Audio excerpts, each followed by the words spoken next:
Jonas, thank you very much for joining us. It's fight week, we're here in the bubble. A bit quieter now than it was before. It's been a bustling day. How you doing? I feel good.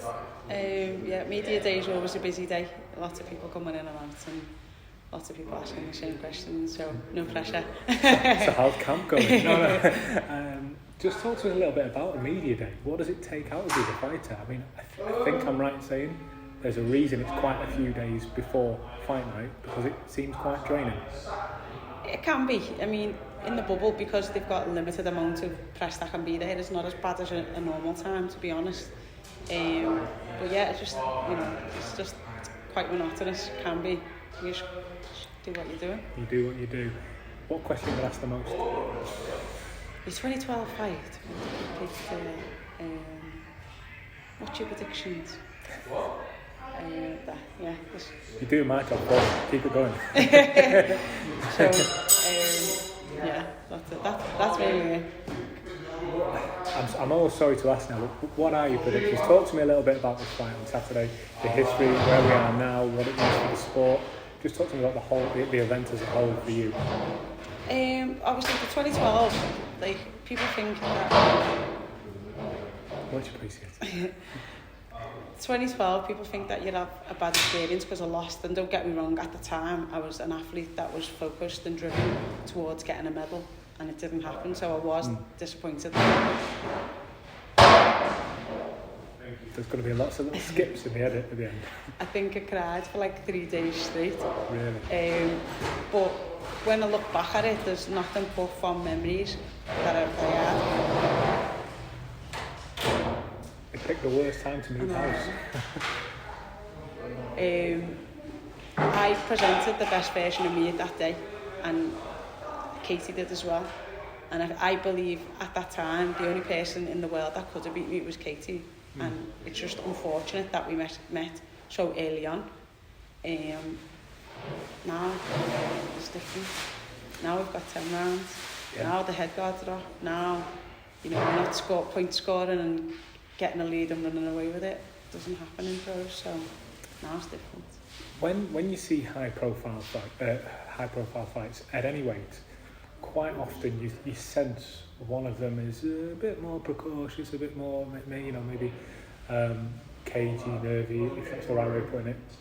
You, if you don't mind me saying, full of smiles, seem calm as you like. A lot of people going in with Katie Taylor wouldn't be, understandably, but you seem relaxed. I mean, I've got everything to gain and nothing to lose. I'm in no worse off position taking this fight than waiting around for the Terri Harper rematch. And I'm the underdog, so if I got beat, people were like, oh yeah, we knew that, we thought that was going to happen. There's no pressure on me.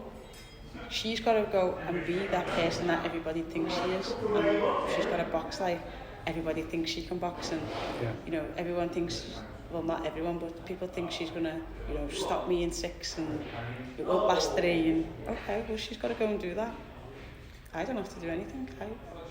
I know you don't want to speak tactics, why would you, a few days before, but what do you offer to this fight? Are you physically fitter? Are you stronger, more powerful? What are you looking to bring to the table in this fight? I think as an athlete, you're obviously working results driven, and every camp should be better than the last. And I know I have to be Terri Harper and better. Yeah. And when I was going through camp, that was in my mind, that I have to be better. And all my stats, my weights, my times prove that. Mentally, I know I'm in a better position than I was from the Harper camp. And yeah, now that's all the confirmation that I needed. So this for me is just okay, I'm going to go and do what I've been doing.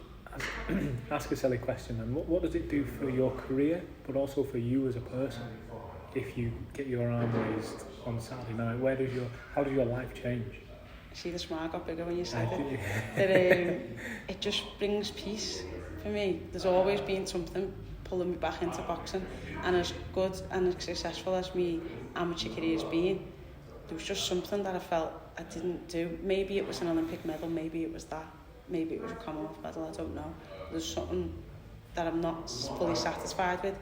And I think, you know, being a world champion and undisputed lightweight champion will just draw the line in the sand, and I'll be like, you know what, I'm happy there. That smile is insane. Like, that is, in fact, like, I can't help but feel happy for you, but it is business, you know. We're all smiles now, but it's obviously not when the first bell goes. Can we just talk a second about the event as a whole? The card is huge, and you're right up at the top of it. I think it's co-headliner. I know it's Chisara Park on the signs, but this is a co-headline event, and you're part of a huge card.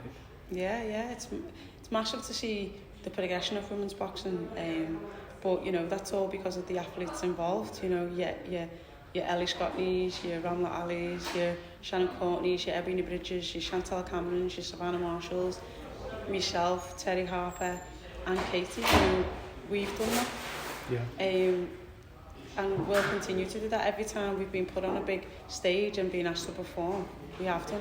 Me and Terry's Ring Magazine Fight of the Year was up for the Border Controls Fight of the Year, man and women.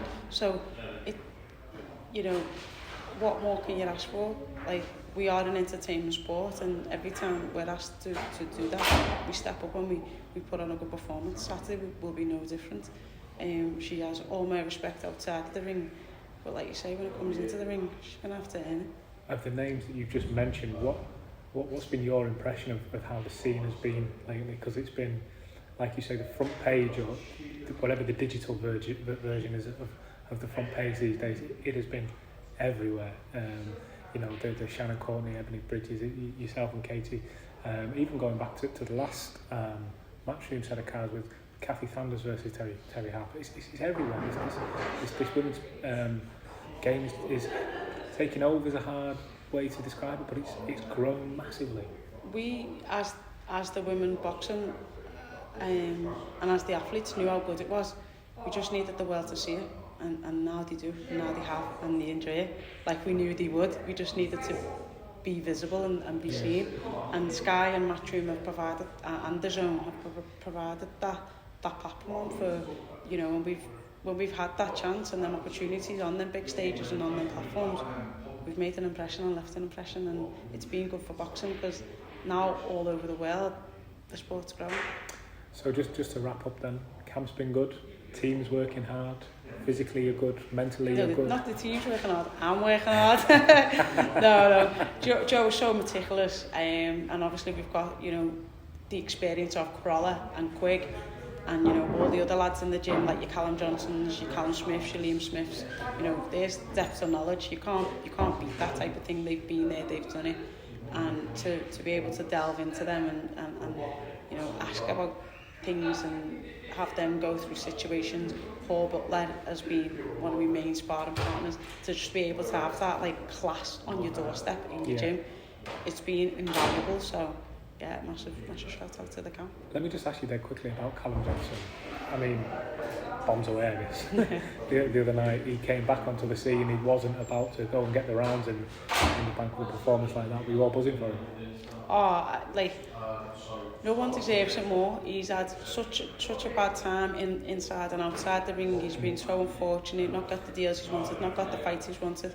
And I couldn't think, like, I was out the ring for 2 years before I had my daughter, and it took me a very long time to not even be fit, but be boxing fit, because that's a whole different fitness.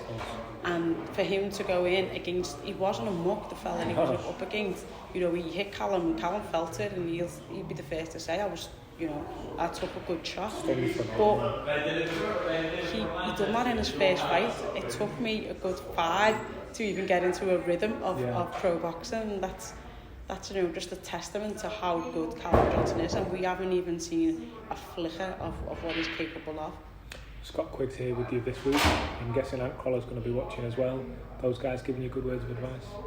Yeah, they always do, inside and outside the gym, and them themselves, you know, they might not be involved in the game as such itself as in competing, but you know, they're building their own stable, and I can vouch for both Tanya and Rhiannon that you know, not only male boxers that they've got, the female boxers that they've got some talent coming through, and that's what it's about. You know, see monkey do. You see people doing well, you know that you just carry on and do what they're doing, then you'll be successful yourself. Well, this time, actually, just finally, I don't think Joe's an earshot. I think I saw you playing pool before. Were you better than him? You beat Joe? You gotta kill me, but I did win.